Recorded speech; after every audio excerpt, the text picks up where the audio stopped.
break my bones. I always will be true. And when your mom's dead and gone, I'll sing this lullaby just for you.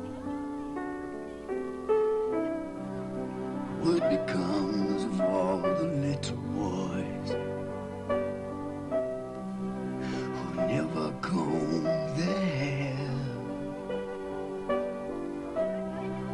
They're lined up all around the block on the nickel over there. You better bring a bucket. Things are old in the pail. If you don't get my letter, then you'll know that I'm in jail. It's what becomes of all the little boys who never say their prayers, sleeping like a baby on the nickel over there.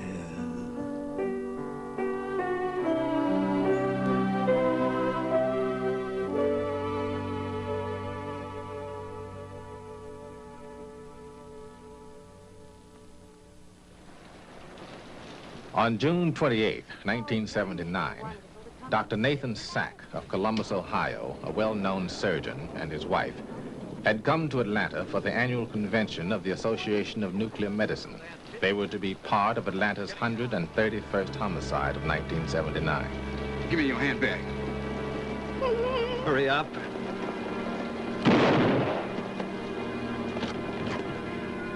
Dr. Sack's murder was on the front page of the Atlanta daily newspapers and prominent in newspapers all over the country. But a short time later, a crime happened that barely was mentioned in one of Atlanta's newspapers. In all likelihood, the boy was already dead when he was brought to this spot. He was 14 years old. The second boy was last seen on his way to a skating rink. He too was 14 years old. This was the beginning of a case that was to be one of the most baffling in the crime annals of the United States. And before the ordeal had ended, a city would go crazy. And no one who touched the case in any way would ever be the same again. The Atlanta child murders had begun. Do you realize the increase in homicides this year? No, I'm afraid I don't, but I'm quite sure you do. We have had 231 homicides, a 61% increase over 1978. I hope you realize that when you print stories like that, how much you hurt Atlanta. One of our main sources of revenue is the convention trade. The city is 66% black, and we are going to have a proportionate number of black officers, whether you like it or not. Help! Somebody got it! Somebody help! Would you like to play? Well, I don't have any money. Well, I'll stake you. Gee, thanks, sir. Another boy was found. His name was Leroy Millard James. He was 14. How long's he been gone? He left here about 4:30. All right, I'll go look for him. Don't worry. He just went to do an errand, and he disappeared. And somebody must know something. A young boy just doesn't drop off the face of the earth. Howard, does he turn that up, please? You have a great deal of Atlanta out there. They want to know your feelings. Thank you. I can't help wondering if they're working as hard as they would if it were a white child from a middle-class background.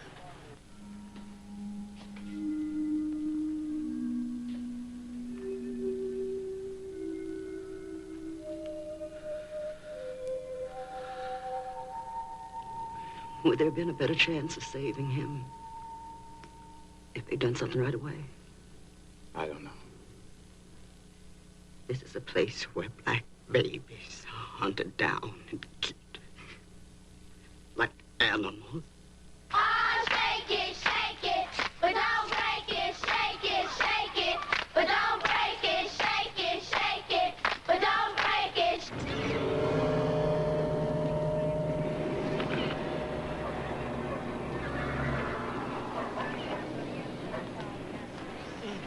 There are kids being murdered all over the streets of Atlanta.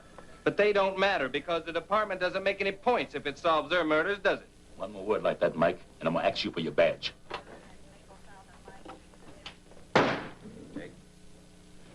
Go ask him back. Rather turn him my own badge. Jake, somebody's got to stop these crimes against children.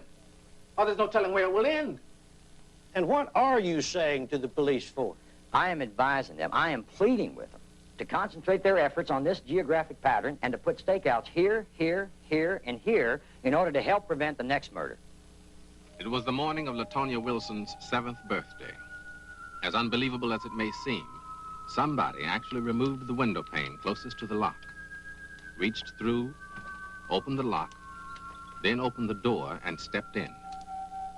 That person picked her out of her bed where she was sleeping next to her sister, then walked past her brother, who was sleeping in the next bed, and took her out of the house. You want us to make a statement that there's a Jack the Ripper killing the poor black children of Atlanta? But I don't believe that. We got ourselves a black mayor. We got ourselves a black commissioner of public safety, black councilmen. We got everything black from top to bottom. We got everything but protection for our black children. If you want to kill off a race, the first thing you must do is kill the seed. Now, the whole thing here in Atlanta is the first step in a plan toward genocide. No. They didn't steal my baby! They didn't steal my baby! Papa had disappeared! It's a green carpet fiber. It's very unusual because the cross-section of the fiber shows a trilobular design with one short leg. Trilobular design. Mm-hmm. Well, I'll still settle for fingerprints, motive, old-fashioned things like that. What do you want to bet when we find the murderer? He's got a green carpet in his house? The 8-year-old boy has been identified by dental records as Christopher Richardson, son of Selena Cobb, who lives at 8624 Martin Luther King. So sorry, Miss Cobb. Could you tell us how you feel? Get out! Get out! You don't have no more heart than the contraptions you brought in here. Now, when I find him out, Just trying to show what happened. Get out! Get out of my house! Come on, get out of here! Get out of here!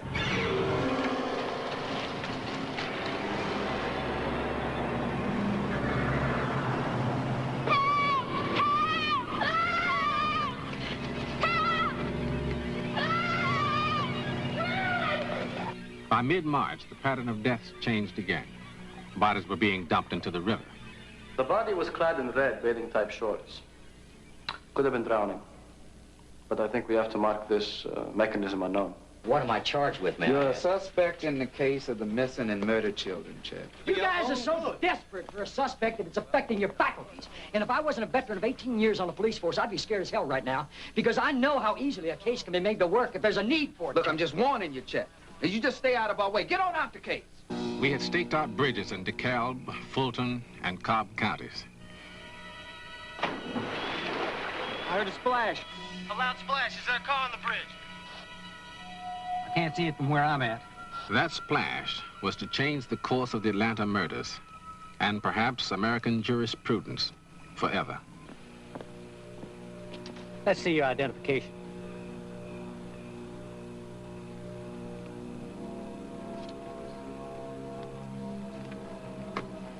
Wayne Williams. That's right. Did you throw a body into the river? Are you crazy? Would you get out of the car, please? Come on. Come on. Get up. Yes, what is it? Come on. Step back Walk here, back will you, here. please? Would you move back there? Had we come to the end of what we were looking for 2 years?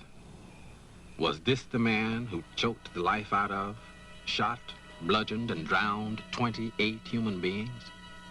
Or was it someone caught in the net of hysteria and the need to bring an end to Atlanta's nightmare? You heard a splash. Now, could it have been a beaver? There are a lot of beavers around here. They splash their tails in the water. It could sound like a body. I know the difference between a beaver splashing his tail and the sound of a body. You do? How? I used to be a lifeguard. This little incident on the bridge here is going to be the talk of the town, the talk of the country. I just hope we're not starting an avalanche of something we can't stop based on a splash. Somebody throwing a body off a bridge that nobody has seen, and the murderer getting back into a station wagon that nobody saw stop.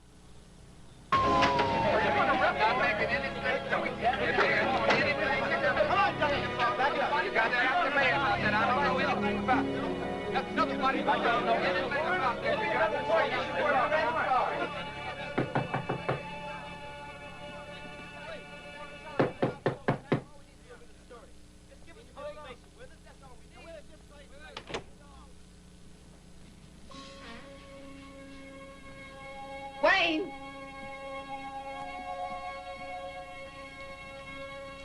I have a warrant for your arrest.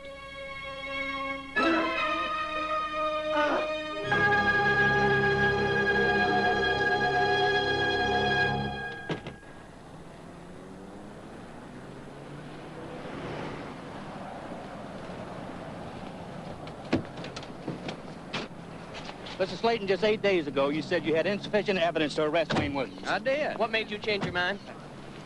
I finally found I couldn't corroborate Williams' story that he had crossed the bridge at 3 in the morning to visit a woman who he was going to interview for a musical audition. But now, in your own words, you said you might have a good case for lying, but not for murder. Yes, sir. What about that? Now, I've gone over the fiber evidence with the Georgia Bureau of Investigation and Larry Peterson, and I found it's much more substantial than I had believed. And there's something else. There's a great possibility if we don't move on this, Williams may leave the country. Mr. Slayton, I hate to ask this question. I think you're one of the finest officials this state's ever had. But there are persistent reports that pressure to prosecute Wayne Williams was brought on you at a meeting at the Capitol. I've been in office for 8 years. If I had visited the governor's mansion, there would not have been any such pressure that I would have recognized. There were no threats. There were no ultimatums, no deadlines. All right, sir.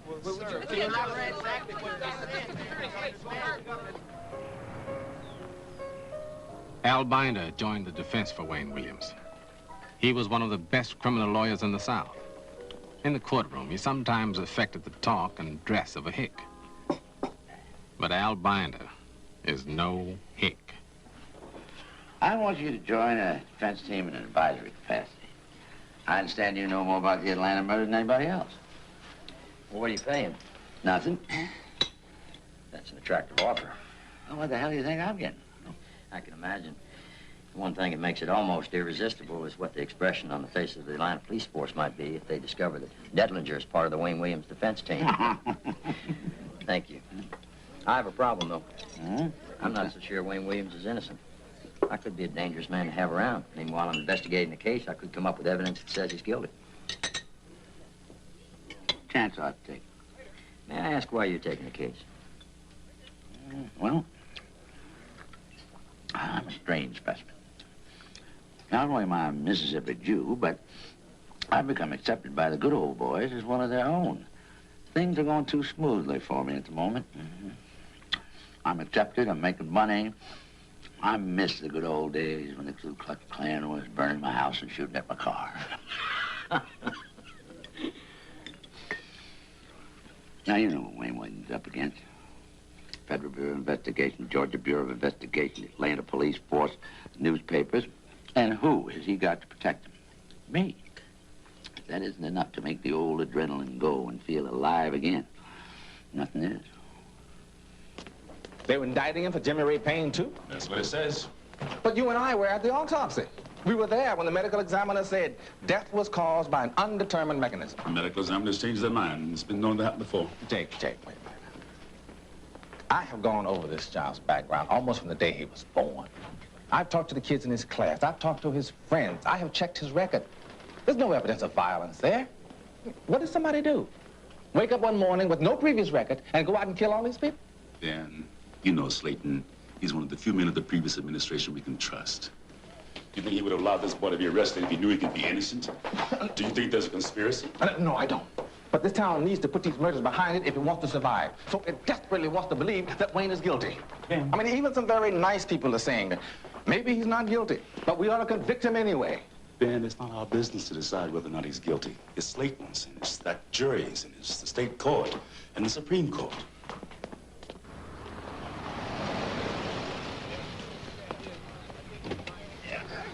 Here you go. Keep chain. The prosecution and defense teams in the Wayne Williams case interviewed nearly 900 prospective jurors.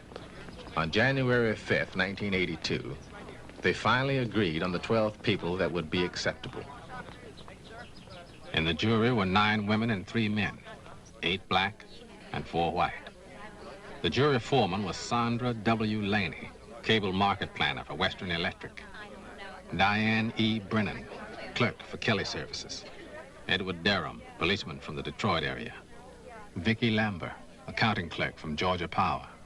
Lonnie Brown, long-haul truck driver. Ruby Head, seamstress.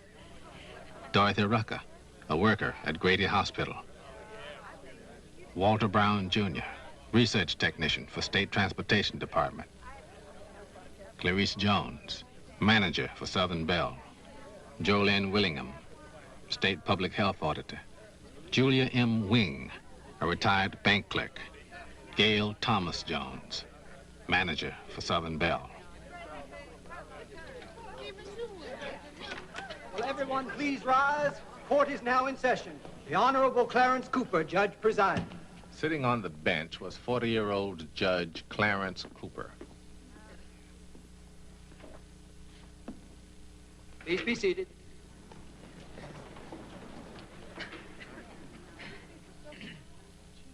Slayton? Ladies and gentlemen, I'm Louis Slayton, District Attorney for Fulton County.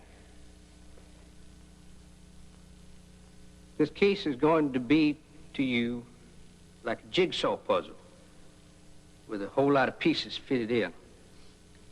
At the conclusion, there'll be enough pieces so you'll be able to see the big picture. The witnesses which will be presented to you are not willing witnesses. They're reluctant. They're nervous. They know that Mr. Binder here has a reputation for being an expert in cross-examination. And they know that whatever they testify to might be twisted around where it may seem like they're not too smart. But I want you to sit back and enjoy yourselves best you can. We'll try to make it interesting enough for you so that we'll keep you keenly alert throughout the whole trial. And at the conclusion, I believe you'll be satisfied with the result. Thank you.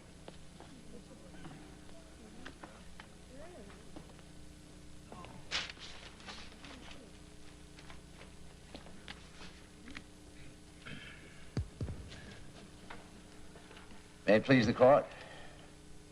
Your Honor.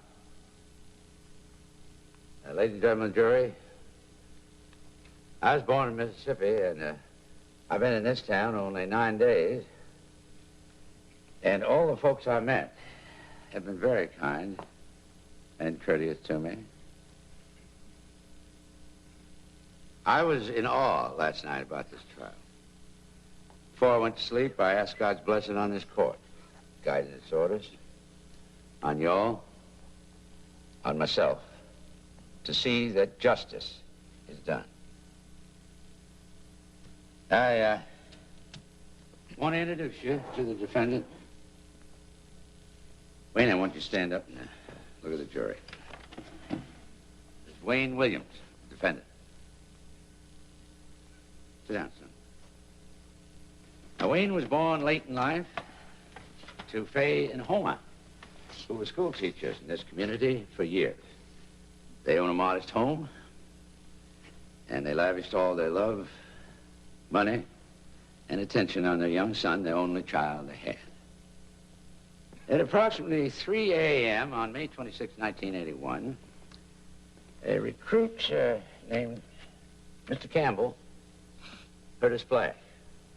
Officers saw the headlights of Wayne Williams' station wagon. They stopped him, asked him if he threw anything off the bridge. He denied it.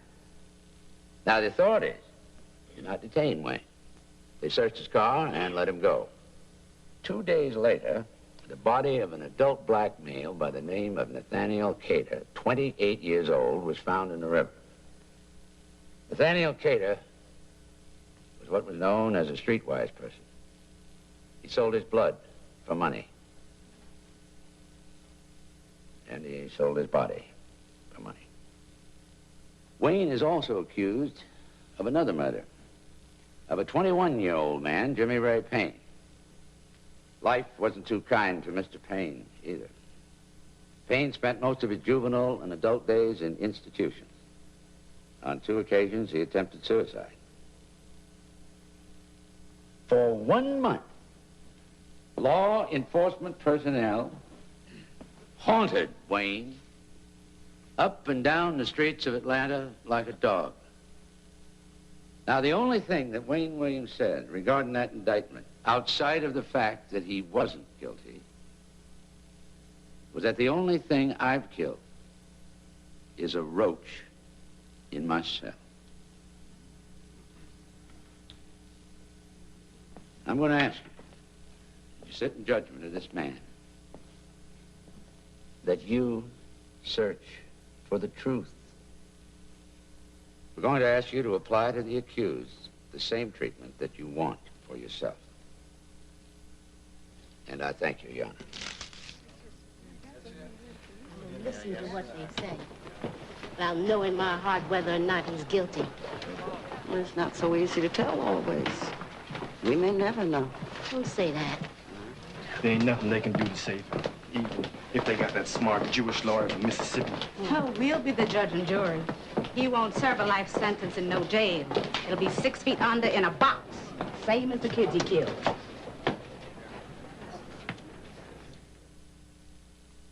What is your name, sir? My name is Salah Zaki. Dr. Zaki, what is your position? I'm the Associate Medical Examiner for Fulton County. Dr. Zaki, did you perform an autopsy on Jimmy Ray Payne? Yes, I did. What was your conclusion, doctor, as to the cause of death? The cause of death was asphyxia. Thank you. Your witness. Mr. Binder. Now, I want to talk to you about your death certificates. You signed this first one June 16th, 1981, didn't you? Yes. It's got Jimmy Ray Payne, death undetermined. That's correct. Now, would you go along with me in the medical profession that this is a solemn instrument, is it not? Yes. All right, now you got another report. Instead of undetermined, it's now homicide. That is correct. Yeah, but that was after the defendant, Wayne Williams, was indicted for the murder of Jimmy Ray Payne. I mean, you knew that, didn't you? Yes. Did you not tell Inspector Wilshire of the Atlanta Police that if it had not been for other killings, that in all probability you would have ruled Payne's death an accidental drowning? No, I don't believe I said that. Well, did you not tell an officer of the FBI that the death of Jimmy Ray Payne could well be that of drowning? Well, I didn't exclude drowning. Well, would you please answer yes or no? I can't just answer yes or no on a statement. State yes or no. Well, could be yes, as I said. Did you not tell Inspector Robbie Hamrick that, in your opinion, the death of Jimmy Ray Payne could well be that of drowning? And that you based your opinion on the fact that the body was clad in what seemed to be red bathing-type shorts, and the signs of asphyxiation were not present? Again, it can't be within this context. Well, just answer yes or no whether you did or not. I don't remember. Did you ever say to officers of the law that the height and weight of the victim was underestimated by someone and that you thought it was done diabolically? Yes. It was a suspicion I had. I told them Jimmy Payne was 5'6" or 7". They put down 5'2". I feel that they put that down so he would seem smaller. Smaller and more like the other victims. Now, did it come to your attention that Jimmy Ray Payne sold blood in this community rather frequently? No. No one told me he sold blood. Well, would you tell the jury, if a person sells blood frequently, that it reduces his blood level? It can cause anemia. And if he sells it frequently, would you go along with me to say that it would reduce his platelets and that he could hemorrhage easily? That's a difficult question to answer. Yeah, but it happens, don't it? Yes, it sometimes does. Dr. Zaki, do you know how Jimmy Ray Payne died? How he died? Yes.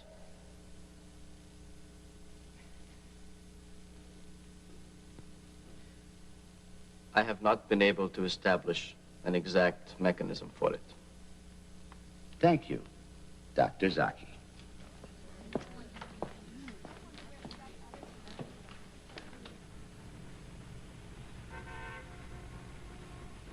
My name is David Rufus Dingle. Howdy. Hi, Chet Dellinger. Hi. He's employed by the National Weather Service. He's a surface hydrologist. Would you tell Mr. Binder why you're here?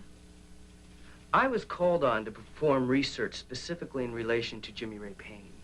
What way? I made a study about the path of the body in the river and where it was found. Would you tell Mr. Binder what happened to your study?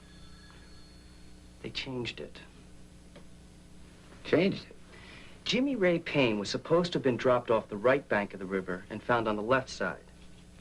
It was my job to find out how that could happen. And how could it have happened? There are only two ways that an object can move from one side of the river to the other.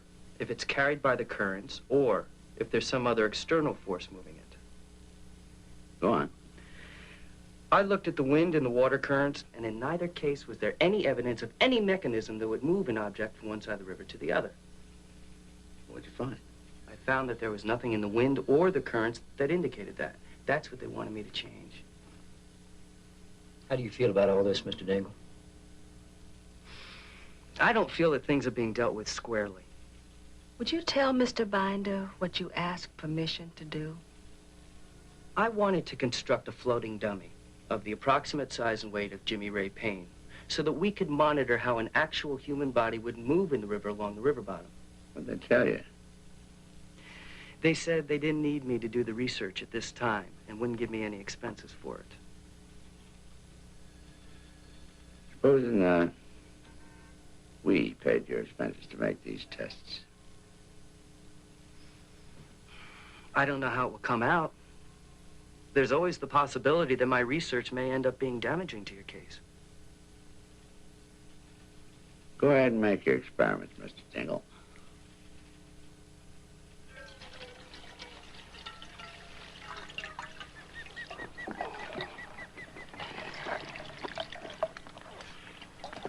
Now, you're sure this approximates Payne's body? Uh-huh. We're using the water for weight. I was very careful to make sure the specific gravities were the same. I call him Ferdinand. Where'd you get him? From the phys ed department at the local college. They use him for first aid.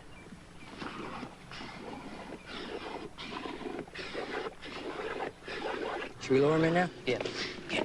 And roll him over face down. Okay. All right, now push him out.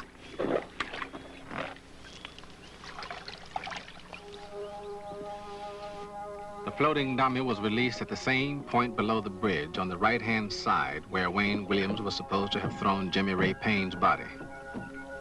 Dingle tracked it as it moved downstream with the current.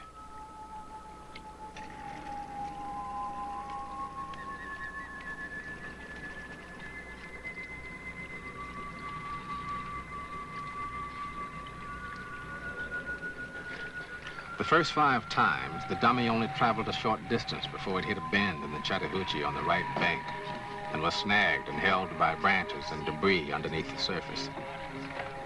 But Dingle released Ferdinand anyway and followed its path down to the point where Payne's body was found. Dingle would later testify that not once in the dozen times that Ferdinand was sent on his voyage did he ever end up on the left side of the bank where Payne's body was found. You on a stakeout detail when Wayne Williams was arrested? Yes, sir. You were the first one that heard the splash. Yes, sir. Are you familiar with bodies hitting the water? Yes, sir, I am. Would you tell us how? I was a swimmer on my high school team for 3 years, and I've lifeguarded for 3 years. Would you tell us the sound you heard, was that similar to anything that you've heard before? Very similar to a body hitting the water. Thank you.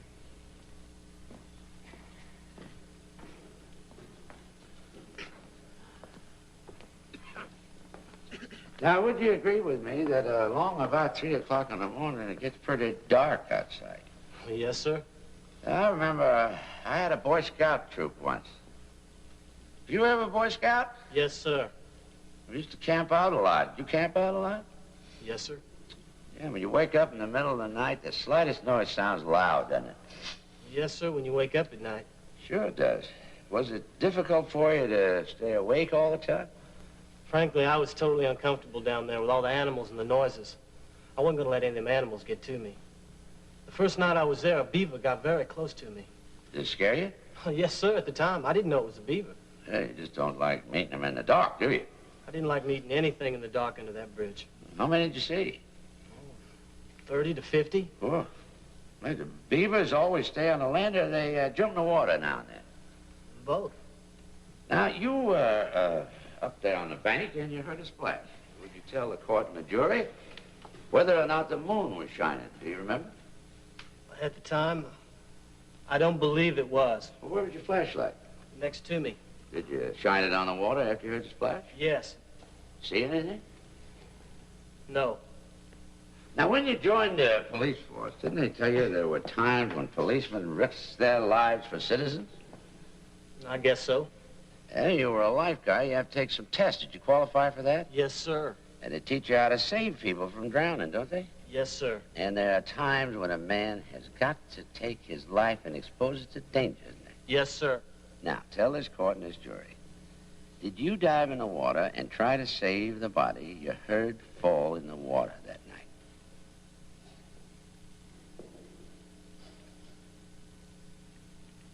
No, sir. You didn't use the training you had to go in there and try to save that which you thought was a body in the river? No, sir. You just failed the Boy Scout test.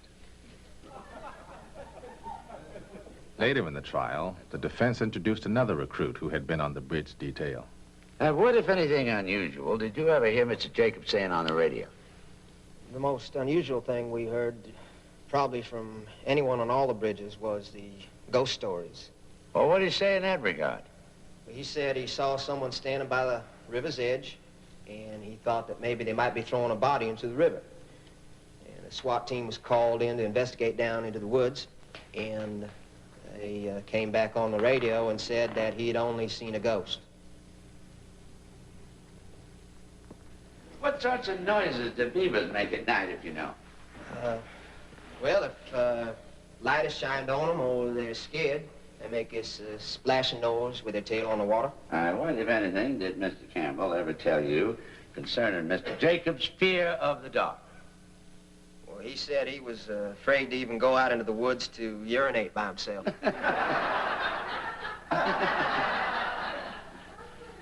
Were you ever told, along with other recruits, that your status as a civilian employee rather than as a regular police officer might result in any kind of enrichment for you? Lieutenant Dick Weber told him, you guys know you'll be able to collect a reward, don't you?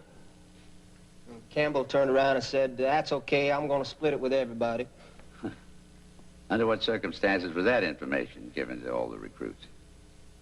Because of the fact that the public was getting mad at the police department because they couldn't find the child murderer. Did you ever get assigned the job of going and collecting any type of animal here? Well, yes, sir. We were taken from the task force to go over to the Humane Society to check records for owners of specific types of dogs. What kind of dog hairs they told you to collect, Mr. Lawson? Siberian Husky, Afghan Hound, Russian Wolfhound, and Malamute. Did they ask you to get any German Shepherd hairs? No. Do you know the type of person with regards to size and physical prowess the task force is looking for? We were told numerous times, you know, we were looking for an extremely large, strong person. Did they have any suspects that you knew of at the time? We had composite drawings of about 12 or 15. They were hanging on the wall there at the task force. Did any of them look like Wayne Williams? No, sir, I don't recall any of them even looking close to Wayne Williams. Do you know the defendant, Wayne Williams, on trial here today? Yes, Would you point him out? that's him. Now, I'd like to, if you will, refresh your memory and go back to the first time you had an occasion to see him. Would you tell us about that? Well, I was in this record store downtown, and I picked up this flyer. Well, a young lady that worked down there, she gave it to me. Said this guy was in the music business. So I said, yeah, well, I'll give him a call, because I'm trying to sell some of my own music productions. As a result, did you meet Mr. Williams? Yes, I did. Now, did you have occasion to see Wayne Williams at the Atlanta studios? Yes, I did. Now, did you ever have any conversation with Mr. Williams that seemed strange to you? Well, I talked to him about the murders once. Said what a shame it was that those children were getting killed now. Well, how did the conversation go? Well, I asked him what did he think about it. And, you know, he just kind of said point blank, I think they ought to keep the damned asses at home. Now, anything else occur with regard to a note? We were sitting down in the studio once, and he gave me this note. I think Corla Bailey snatched it out of my hand and threw it away, or whatever. Tell us, as best you recall, what that note said and your reaction to it. We object, Your Honor, unless you can produce it. His memory, Your Honor, he can testify as to what he recalls. He's subject to cross-examination. Okay, I'm gonna let it in. Thank you, Your Honor. Now, what did that note say, so far as you recall? I could be a mayor, I could be a president, or I could even be a killer. And what was Wayne Williams' reaction to your reading that note? I asked him, I said, who would do something like this? And he just started laughing. He started laughing. Thank you, Mr. Heinzman. Did you know Nathaniel Cater? I did. When was the last time you saw him? It was the Friday before he disappeared, May 15th. Would you tell us about that? I was headed for another neighbor's house, and I saw Nat sitting on a bench in the park with another fella. What was Nathaniel doing in that neighborhood? He lived with his mother and father, and they lived a few blocks away from the park. Was there anybody with Nathaniel that day? Yes, there was. I remember quite well. Why do you remember him?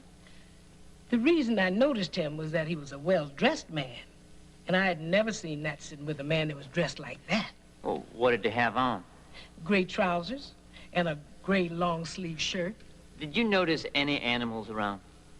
There was a dog, a German Shepherd. Do you see the man in court that you saw on the park bench with Nathaniel Cater? Yes. Would you point him out? He's sitting between the lady and the man, right there, in the blue. She's with you.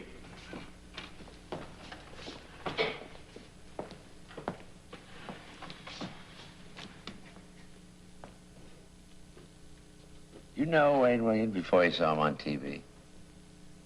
I didn't. Do you remember saying on a newscast you saw Wayne Williams with Nathaniel Cater on Memorial Day, 3 days after Wayne Williams was supposed to throw Nathaniel Cater off the bridge? No, I do not. Did you ever tell Miss Epstein that you saw Mr. Williams in a shirt with 2 hands printed on the material? 2 hands hugging a woman's body. But you said it was a well-dressed man wearing gray trousers and a gray long-sleeve shirt. Well, it's still the gray shirt that got the palm of the woman's hand hugging the body. You said that Mr. Cater lived with his mother and father when you last saw him. Yes. Now, little lady, didn't you know that Mrs. Cater died in 1973? Oh, I had no idea of that. But you said you knew him very well. Well, yes, I knew him well. Now tell me about that dog. You like dogs? Yes, I have a dog. Oh, what kind you got? I have a German Shepherd. You like that dog? I love him. Was that other dog pretty frisky? Yeah, frisky. He was a real playing dog. Playing dog. Later in the trial, Binder introduced a most unusual witness. Your Honor, there's been a great deal of speculation about my next witness. There have been rumors that they have had to build an electric fence around the Williams home to protect people from it. He's been characterized by the newspapers and by witnesses being ferocious, frisky, and a dangerous ally, Mr. Williams. Ladies and gentlemen, including members of the jury, I want everybody to be absolutely quiet during this demonstration. The dog in question is going to be brought into court, and we don't want to unnecessarily excite the dog. Proceed, Mr. Binder.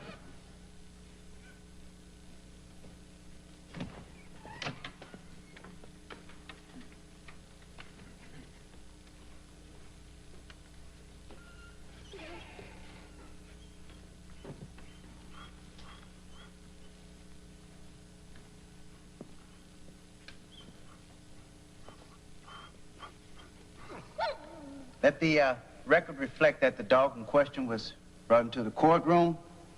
The jury has had an opportunity to observe the dog to determine whether or not the dog is frisky.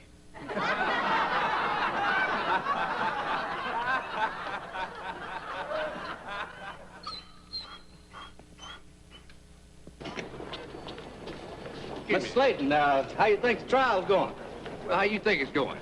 We tend to think that your apprehensions about Mr. Binder, that he might make the witnesses not too smart, is happening. Well, I enjoy watching Mr. Binder work.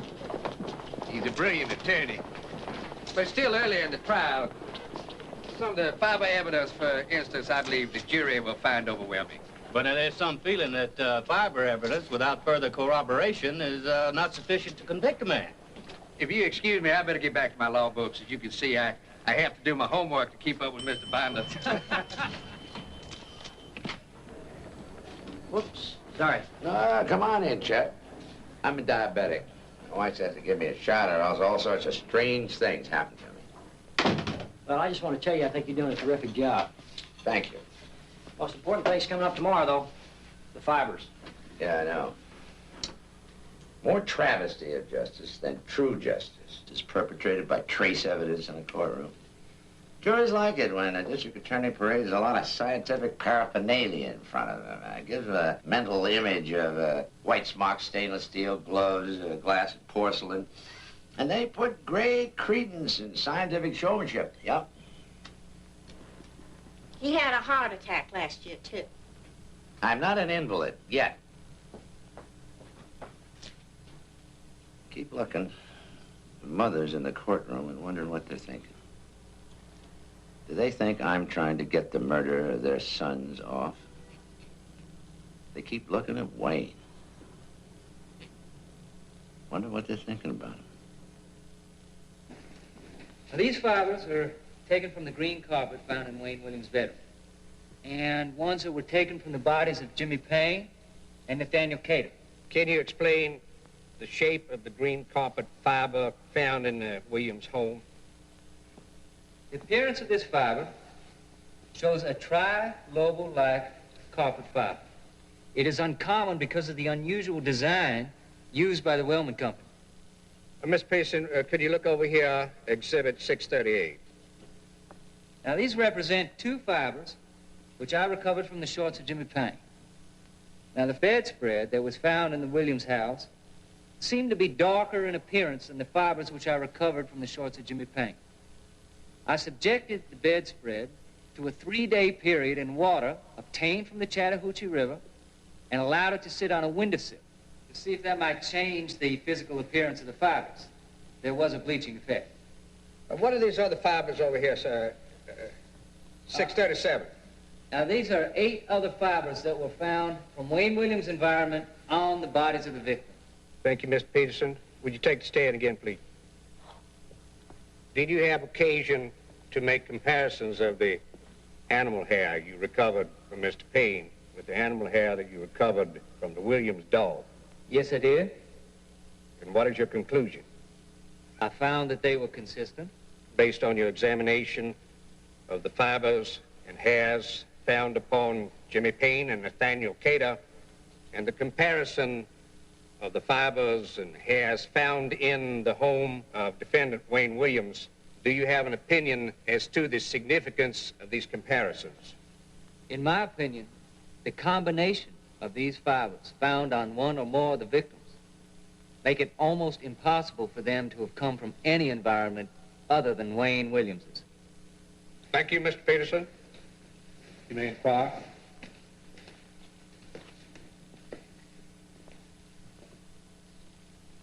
You have a list of the policemen that handled the bodies of Payne and Cater before you examined them? I have no knowledge of... Yes or no? No, I have no such list. Have you determined whether any of these people left fibers on the bodies of Payne and Cater? In my opinion, there would have had to have been a direct physical contact. When I ask you a question that provides for a yes or no answer, would you please answer? Now, have you determined that none of the people that handled the bodies contributed to the transfer of the fibers to the body of Payne or Cater, yes or no? No. Did you ascertain whether some of the fibers could have come from debris of the river? I did examine a sample of water obtained from the Chattahoochee at a later date. I determined that there were none. At a later date? Would you tell the jury what that date was? September 14th. You're not pretending to tell the jury that on September the 14th, the composition of the water was exactly the same as the day that the deceased body was found 4 months earlier, are you? I don't know what the difference may have been in the composition of the water. What was the total number of fibers you removed from Mr. Payne? I don't know the exact number. 100? Yes, hundreds. Yeah. You looked at those fibers, and if you didn't find nothing that would match in a Williams home, you didn't look no further, did you? I compared the fibers... Answer yes or no.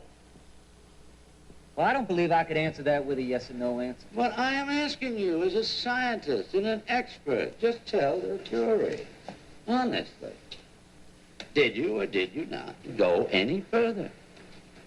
Yes, I did consider them further. Oh. We're down to homes of Payne and Cater and see if any of those fibers were the same types that could be associated with their living environment? No. You go to the place where Payne and Cater hung out? Well, I have no personal knowledge of where Mr. Payne and Mr. Cater frequented, so... So the answer is no, isn't it? That's correct. You go down to the Falcon Hotel and go in the room and do a search for dog hairs yourself? I did not myself, no. Can you specifically state that those dog hairs were necessarily from the breed of a German Shepherd?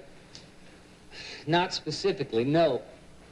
Well, prior to Wayne Williams coming to your knowledge, you all were looking for a Malamute or a husky dog hair, weren't you? I had made the subjective evaluation to determine that a husky or a Malamute may be involved. Yes or no? Yes. Now, isn't it the truth? When you found that dog down there at the Williams home, the Malamute and the husky went out the window, and the fibers on the body became that of a German Shepherd. The hairs, which I examined, were consistent with that type breed, not to the exclusion of others. You can't tell much by a dog hair, can you? Now, those fibers from the shorts and those you found from the bedspread as a scientist, chemist, or expert, those light fibers, they bothered you, didn't they? Couldn't get the match you're looking for, could you? When the comparison was first made against fibers pulled directly from the bedspread as against the questioned fibers, the difference was significant in my mind, yes. And you started to experiment, and you never could get it the right color, could you?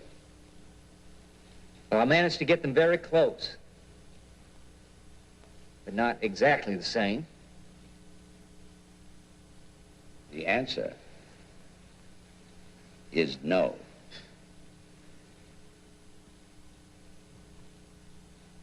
Would you tell the jury whether or not you made this observation?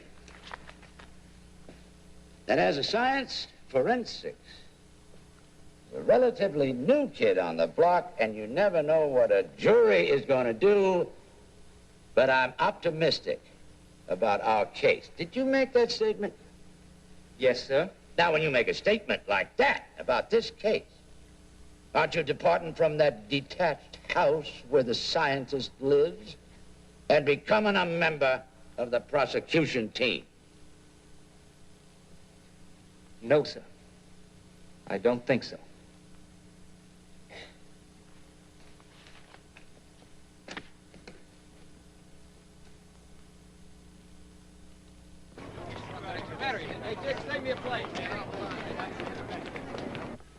Al, I'm afraid that what we feared all along is going to happen. I have heard that they're going to try to introduce 10 other cases with a justification of pattern. Other cases now? Yes, ma'am. I guess they can see their case against Williams isn't entirely substantial. So they want to introduce other murders to the trial with a justification that there was similar pattern to those cases. What's that? Well, if you can say the kids were bludgeoned, strangled, suffocated, stabbed, left on land, in the water, in the front of buildings, and in the woods as a pattern, there's pattern. Your Honor, may I approach the bench at this time? Yes, you may. Thank you.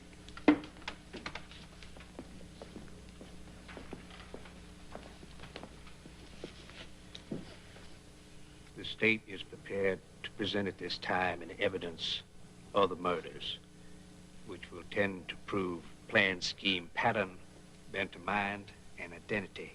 Your Honor, the introduction of other murders would be so inflammatory that my client would not possibly receive a fair trial. Either they indict him for the murders they want to bring in, or they let it go.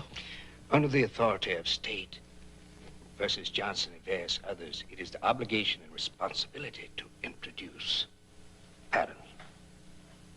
I will hear arguments. Thank you. The jury may be excused.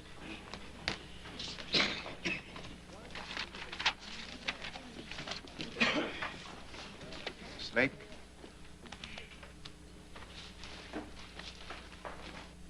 Thank you. The first case where there is a pattern is the case of Alfred Evans.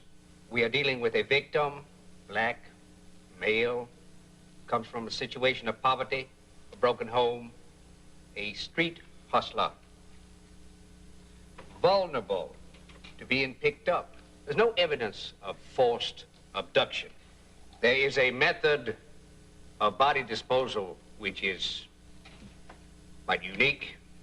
People apparently are killed and then dumped.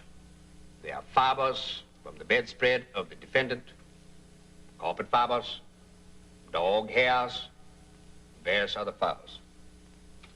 Next case, Eric Middlebrooks, street hustler. Again, disappears, and then he's found, dumped, laid out on his back. Pat Baltazar, again a street hustler.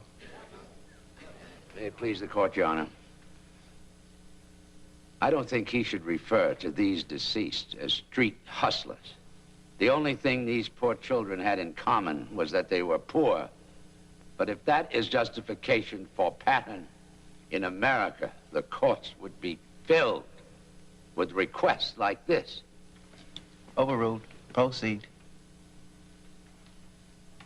Lubigira, young, black, poor family, street hustler, strangled, and you could say the same thing in these 5 other cases. That's Charles Stevens, Jojo Bell, Larry Rogers, John Porter, William Barrett, all murdered in the same way, all vulnerable to being picked up. No forced abduction. Unusual method of disposing the body. Killed and dumped.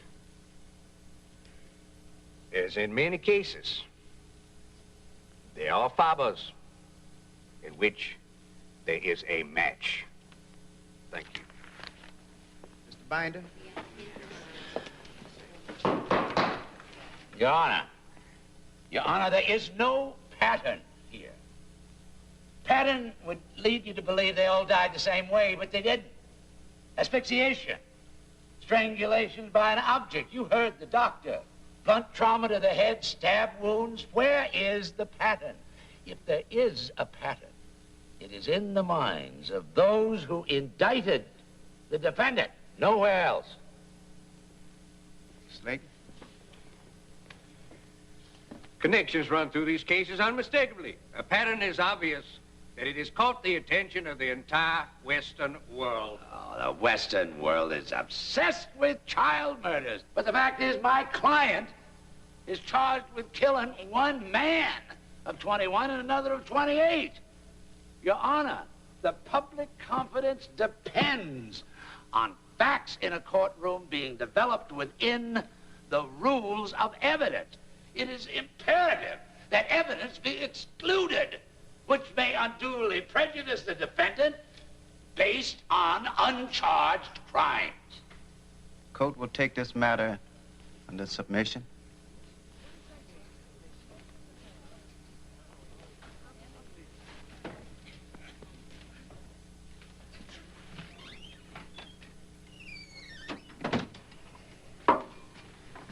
Hey, where the hell you been? I've been looking all over the place for you. You all right? Chet, I'm whipped. They're gonna introduce pattern.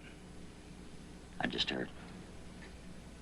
I really didn't believe they would. It wasn't enough. I had 2 murders against Wayne.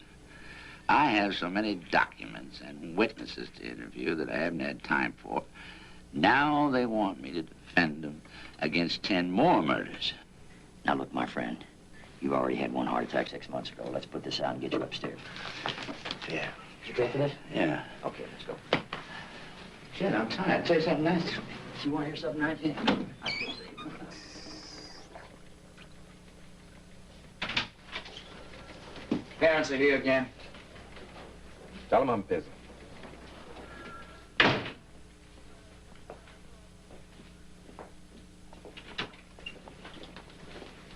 Why won't you see us, Ben? Did you hear him in the courtroom? Did you hear what they're saying? They're calling our kids street hustlers. But Yusuf was 9 years old when he died. What kind of street hustler comes from a 9-year-old child who was an honor student of his class? Who was only out after dark if he was doing some errand for some old person who couldn't get out of the store? When a white kid go out and earn $1 washing cars or running errands, that's just enterprise. But when one of our kids do the same thing, he ain't nothing but a low-down, dirty street hustler. Why do they have to lie about him? Look, people, you've come to the wrong place. Go to Slayton, go to Mayor Jackson, go to Lee Brown. I'm nothing here. I'm just an errand boy. They're the ones who run the city. If you've got a complaint, go to them. They won't talk to us. You know that. Every night I see my baby in my dreams. I had hoped that I would see some kind of meaning to their death, but there isn't going to be, is there? Look, I'm not God. I don't have a pipeline into Wayne Williams' mind.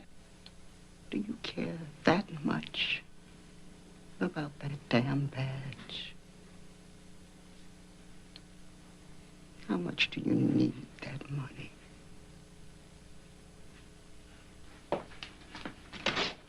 How much do you need that money? You're right. You're no better than the others. You're not the prosecutor. You're not the judge. So what do they want from you? You know something? Walker said those same words to me. Murders never would have reached these proportions if people had stopped worrying about trying to protect their own positions. Well, what can you do? I can tell them about the witnesses that are coming up. Ben, You listen to me. I've seen you leave this house wet with fear to go out into the street into some scene where you could get the life blown out of you. I've seen you get up and answer a call when you were so tired that every inch of you ached. You can't lose everything you have. For what? What if he isn't guilty of the murders? You know and I know they're going to find Wayne Williams guilty no matter what you do or no matter what anybody does. They talk about Payne and Kate in that courtroom. You could be out and trying to sell blood tomorrow to pay for the grocery bills. That's how close we are to the edge. What are you doing? This is Ben. Meet me at the Three Deuces. Never mind what for, just meet me there. Who was that? That was Dellinger. What are you going to do? You're not going to tell him anything you shouldn't, are you? You're not going to put yourself in jeopardy. You're not going to put all of us in jeopardy, are you? Why this cloak and dagger meeting? You afraid me and seeing my company? I'm going to give you some information. Why? There are some things I think the defense should know. Is the case that bad? Listen, Ben, if I were that disturbed about it, I'd tell everything I knew to the press and resign. You wouldn't do that, though, would you? I'm not that big a fool. Why would that be being a fool? What impact would it have? Another cop's opinion? You resigned. How much good did it do?